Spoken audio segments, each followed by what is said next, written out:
নতুন ইতিহাস সৃষ্টি করলেন ভারতীয় মহিলা শুটার মনু ভাকের।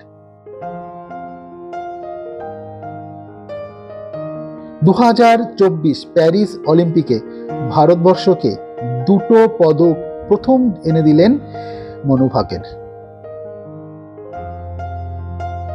প্রথম পদক তিনি ভারতকে এনে দিয়েছেন 10 মিটার এয়ার পিস্তলের ব্যক্তিগত ইভেন্টে ব্রোঞ্জের মাধ্যমে, আর দ্বিতীয় পদক সেই 10 মিটার এয়ার পিস্তলেরই মিক্সড টিমে আবার ব্রোঞ্জ পেলেন। একই অলিম্পিকে দুটো পদক জয়ের ঘটনা বা নজির এর আগে কিন্তু ভারতীয় খেলোয়াড়দের মধ্যে কখনোই ছিল না, আর মহিলাদের ক্ষেত্রে তো কখনোই নয়। প্রথম এই ঘটনাটা ঘটালেন মনু ভাকের। এর আগে যদিও সুশীল কুমার এবং পিভি সিন্ধু দুটো অলিম্পিকে দুটো করে পদক জিতেছেন, কিন্তু কখনোই ওনারা কিন্তু একটা অলিম্পিকে দুটো পদক জয় করতে পারেনি।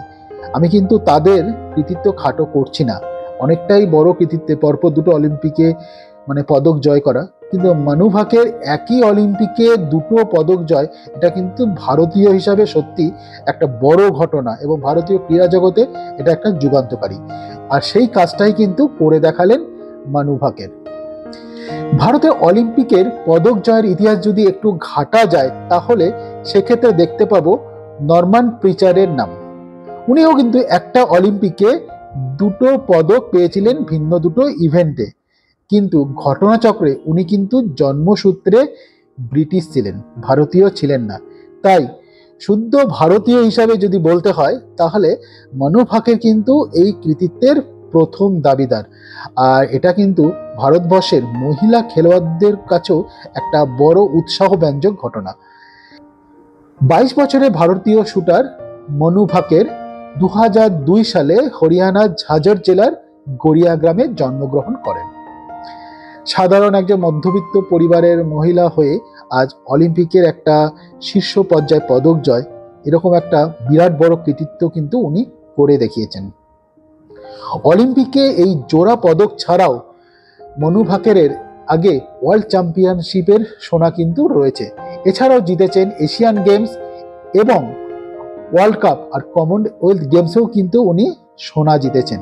অর্থাৎ এখনো পর্যন্ত কেরিয়ারের যদি মেজর ইভেন্টের স্ট্যাটিস্টিক্স যদি একটু ফলো করি তাহলে দেখতে পাবো যে 17টা সোনা কিন্তু উনি অলরেডি জয় করেছেন, আর তার সাথে 3টে ব্রোঞ্জ আর 4টি রূপো। কিন্তু সবার উপরে তো থাকবে এই অলিম্পিকের জোড়া পদক, কারণ Olympic is the greatest show on the আর্থ।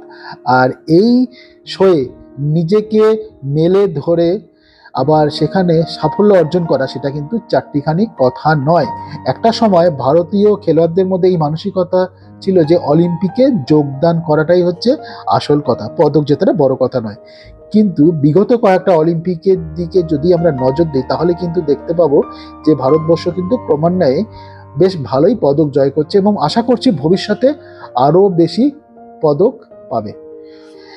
সুতরাং এখানে কিন্তু শেষ নয়, মনু ভাকের কিন্তু এখনো সম্ভাবনা রয়েছে তৃতীয় আরেকটি পদক জয়ের।